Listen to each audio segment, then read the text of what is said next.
E aí, pessoal, tudo bem? Então, hoje a gente vai trabalhar aqui uma questão que o pessoal, os alunos acabam me questionando bastante, que é o endereçamento da sua peça prática profissional, tá? Então, a primeira coisa que a gente tem aqui, primeiro gostaria de destacar para você que nós vamos trabalhar uma única aula falando sobre isso, mas essa regra, essas dicas aqui, essa forma de proceder que nós vamos passar aqui nessa aula, né?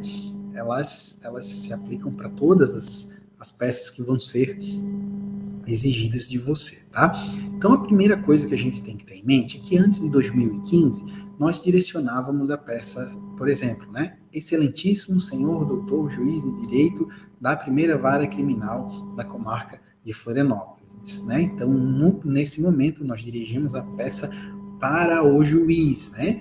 Então, a gente fazia dessa forma. Depois de 2015, com a entrada em vigor do novo Código de Processo Civil, né? Então, o Código de Processo Civil ele se aplica, né, subsidiariamente, as questões que o Código de Processo Penal não se manifesta, né, sobre determinado tema, ele se aplica subsidiariamente. Então, nesse particular aqui, a gente vai seguir do endereçamento da peça, né, nós vamos seguir a orientação do Código de Processo Civil, porque o Código de Processo Penal, ele não trata dessa matéria, né? Então, o artigo 319, inciso 1 do Código de Processo Civil, ele diz o seguinte: a petição inicial indicará o juízo que é dirigida, não ao juiz. No primeiro momento, nós dirigimos a peça para o juiz, né?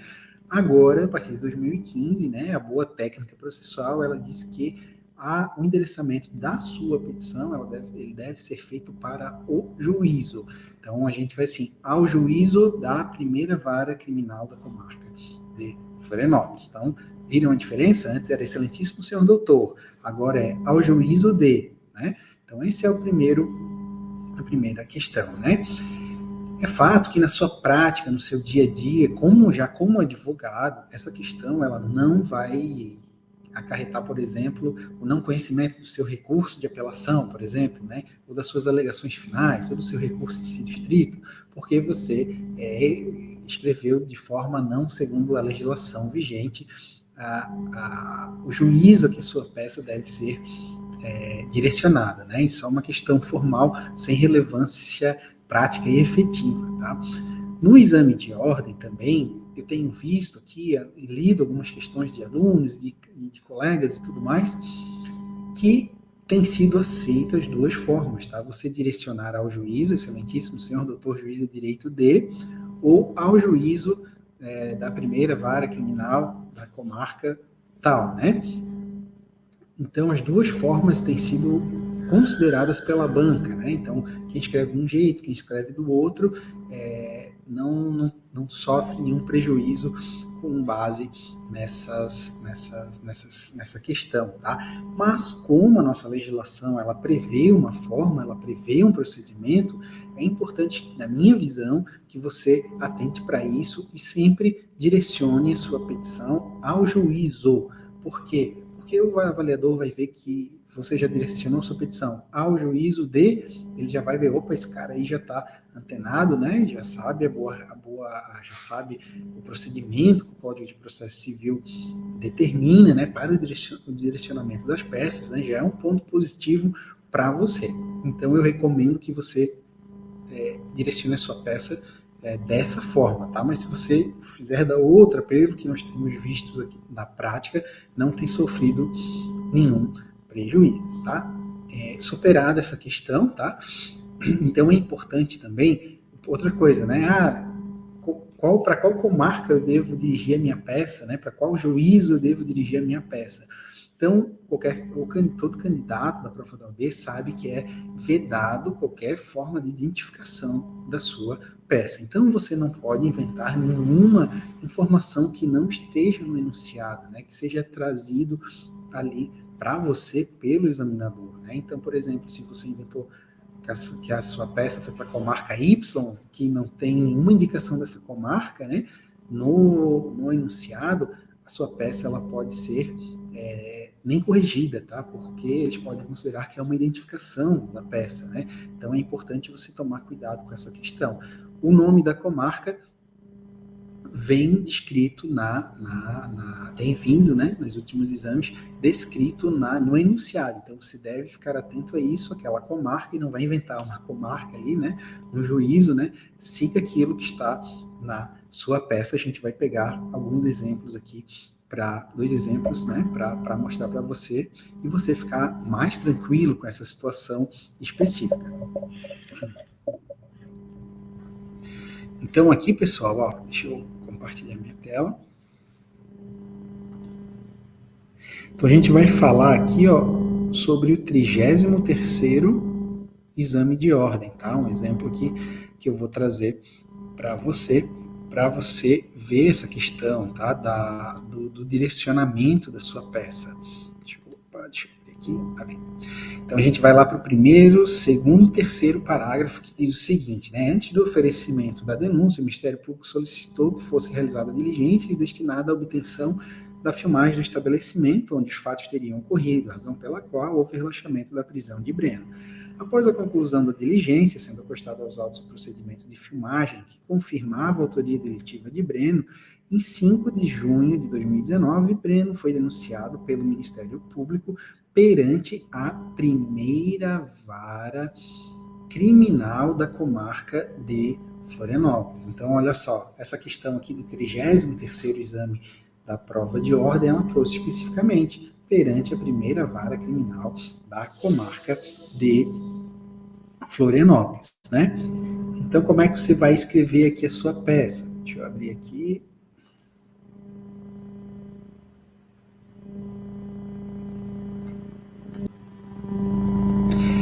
Então, você vai direcionar, né, a sua peça para ao juízo da primeira vara criminal da comarca de Florianópolis /SC.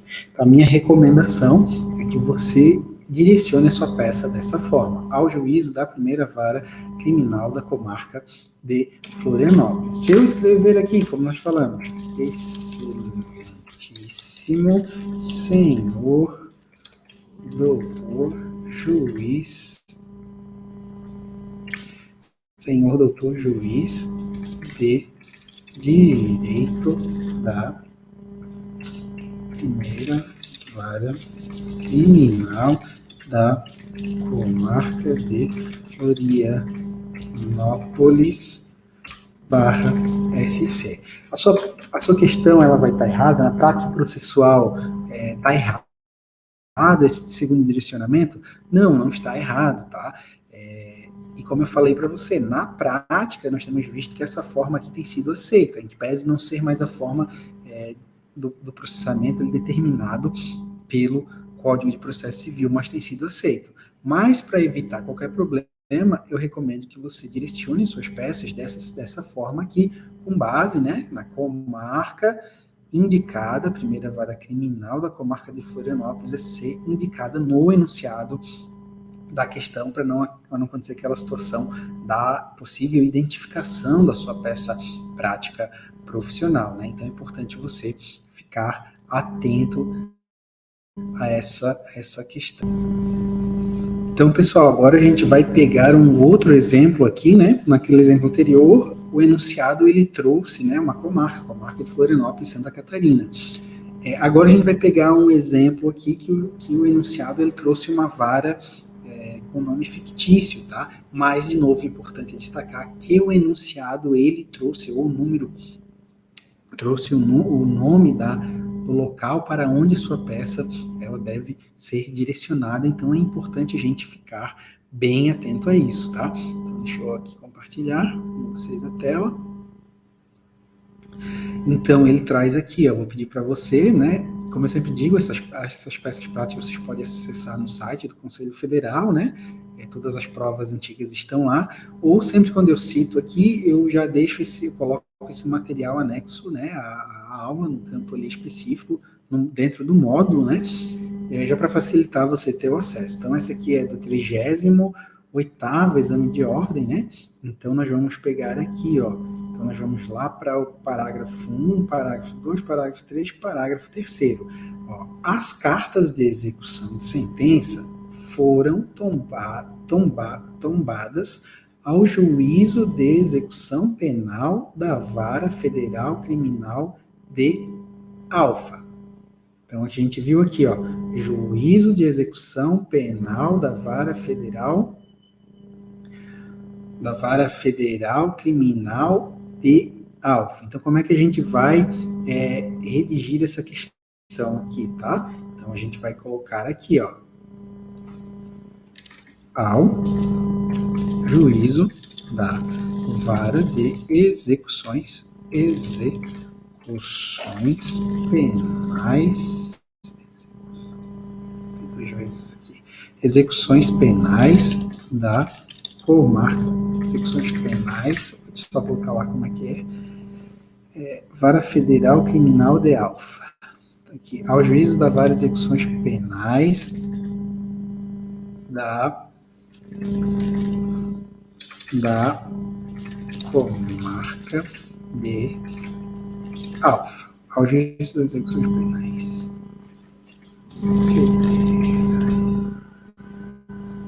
de Alfa. Então, pessoal, ficou da seguinte forma, né? Primeiro exemplo, falava, né? Primeira Vara Criminal da Comarca de Florianópolis. Então, botamos ao juízo da primeira Vara Criminal da Comarca de Florianópolis. No segundo exemplo, né? Ao juízo da... Também citava no enunciado, né? Vara de Execuções Penais Federais da Comarca de Alfa. Então, você vai colocar ao juízo da Vara de Execuções... Opa! Não mudei minha tela aqui. Como eu falei, primeiro exemplo trazia, né? Primeira Vara Criminal da Comarca de Florianópolis. O segundo exemplo trazia, né? Vara de Execuções Penais Federais da Comarca de Alfa. Então, é que dessa forma que você deve fazer, orientamos, né? Sugerimos que você faça dessa forma, né? Sempre tentando a comarca, ao juízo, né? Que o próprio enunciado traz, né? Então, a comarca de Alfa aqui é uma comarca fictícia, né? Já no primeiro caso, né? Primeira Vara Criminal da Comarca de Florianópolis. Essa vara aqui existe, né? Então, tem que ficar atento a essas questões. O que você não pode fazer é inventar uma comarca lá tirada da sua cabeça, né? Inventar lá. Outro ponto importante aqui que a gente sempre fala, né? Anteriormente, a gente deixava muitos espaços aqui, para iniciar, né? A petição, né? Por quê? Porque quando o processo era físico, né? O juiz, ele, no primeiro momento, ele despachava, né? Ele despachava a mão aqui, né? Ele recebia a petição e despachava a mão, então, a sua petição. Então, tinha que deixar esse espaço ali, né? Um tempo muito atrás. Então, ele escrevia ali, na minha época do estágio, era comum ainda, né? Os juízes ali recebiam uma petição e ele despachava, né? Nesse próprio espaço que o advogado deixava, né?